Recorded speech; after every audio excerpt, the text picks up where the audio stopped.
Hello friends, வீட்டில் இருக்கிற ingredients வச்சு ஈஸியான ஜூஸியான ஜஸ்ட் ஒரு 15 மினிட்ஸில் ஒரு ஸ்நாக்ஸ் ரெடி பண்ணலாம்.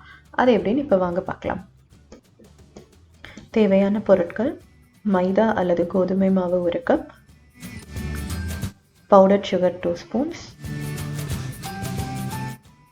கீ இல்லைனா ஆயில் 2 ஸ்பூன்ஸ், சோடா உப்பு தேவையான அளவு, நார்மல் சுகர் 1 கப், பால் தேவையான அளவு, ஒரு எக், பொரிக்கிறதுக்கு தேவையான ஆயில், ஏலக்காய் பொடி. இப்போ நம்ம செய்கிறது எப்படின்னு பார்ப்போம். ஃபஸ்ட்டு பீட் பண்ணுறதுக்காக எக்கு, சோடா உப்பு, நெய், பவுடர் சுகர் எல்லாத்தையும் போட்டு நல்லா நம்ம பீட் பண்ண போகிறோம். உங்கள்கிட்ட பீட்டர் இருந்ததுன்னா போடுங்க, இல்லைனா நீங்களே ஒரு ஸ்பூன் அந்த மாதிரி வச்சு நீங்கள் நல்லா பீட் பண்ணிங்கனாலே போதும். கொஞ்சம் நான் சால்ட் ஆட் பண்ணுறேன் டேஸ்ட்டுக்காக. ஸோ நல்லா பீட் பண்ணோம்னாக்க ஒரு சாஃப்டான இந்த மாதிரி ஒரு கண்டென்ட் வந்து கிடைக்கும்.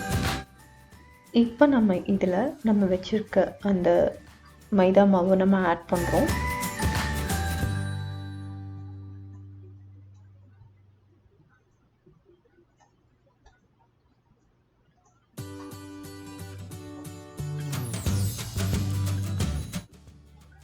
ஏலக்காய் பொடி,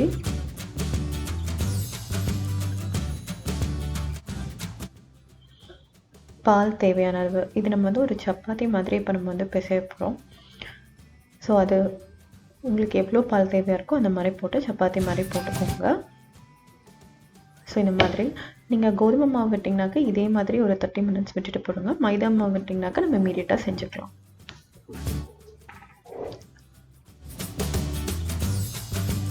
இப்படி நம்ம பண்ணும்போது ரொம்ப கெட்டியாகவும் இருக்கக்கூடாது, ரொம்ப மெல்லிசாகவும் இருக்கக்கூடாது, நார்மல் திக்னஸ் இருக்கணும். கட் பண்ணும்போது உங்களுக்கு பிடிச்ச ஷேப் நீங்கள் கட் பண்ணிக்கலாம். நான் சிம்பிளாக செய்கிறேன். சில குழந்தைங்களுக்கு வந்துட்டு டைஸ் மாதிரி வேணும்னு கேட்பாங்க. ஸோ உங்களுக்கு எந்த ஷேப் வேணுமோ அதை பண்ணிக்கோங்க. ஆனால் மெல்லிசாக கட் பண்ணுங்கள், அப்போ தான் பாயில் பண்ணுறதுக்கு நமக்கு ஈஸியாக இருக்கும்.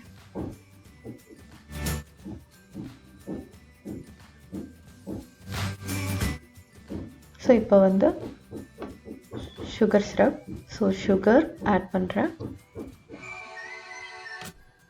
இது எல்லாமே வந்து நீங்கள் மீடியம் ஃப்ளேமில் வச்சு செய்யணும். இப்போது நீங்கள் எவ்வளோ சுகர் ஆட் பண்ணிங்களோ சேம் அளவு வாட்டர் நான் ஆட் பண்ணிவிட்டு நல்லா ஹீட் பண்ணுறேன். பாகு மாதிரி திக்காக இருக்கணும்னு அவசியம் கிடையாது. ஜஸ்ட் அந்த சுகர் வந்து நல்லா கரைஞ்சிருந்ததுனாலே போதும். அந்த வாட்டரில் மீடியம் ஃப்ளேமில் இப்போ எனக்கு கிடச்சிருச்சு. ஸோ இப்போ நான் பேனில் ஆயில் ஊற்றுறேன்.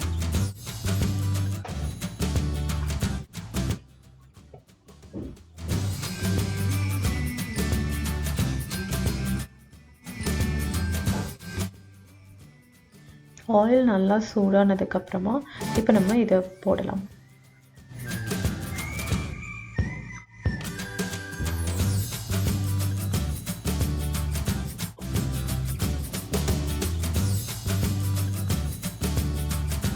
இது நல்லா கோல்டன் ப்ரௌன் இந்த மாதிரி வரட்டும். வந்ததுக்கப்புறம் எடுத்து நீங்கள் அதை பாகில் ஆட் பண்ணலாம். இப்போது யூஸ்வலாக பாகில் வந்துட்டு 15 to 20 மினிட்ஸ் இருந்தால் போதும். உங்களுக்கு இன்னும் ரொம்ப ஜூஸியாக வேணும் அப்படின்னு பார்த்ததுன்னா நீங்கள் இன்னும் கொஞ்ச நேரம் கூட விடலாம்.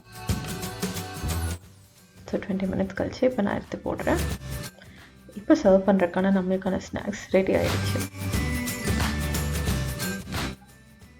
இதில் உங்களுக்கு டெக்கரேட்டிவ் ஐட்டம் நீங்கள் போட்டு ஆட் பண்ணிங்கனாலும் தாராளமாக நீங்கள் டெக்கரேட்டிவ் ஐட்டம் போட்டு ஆட் பண்ணலாம்.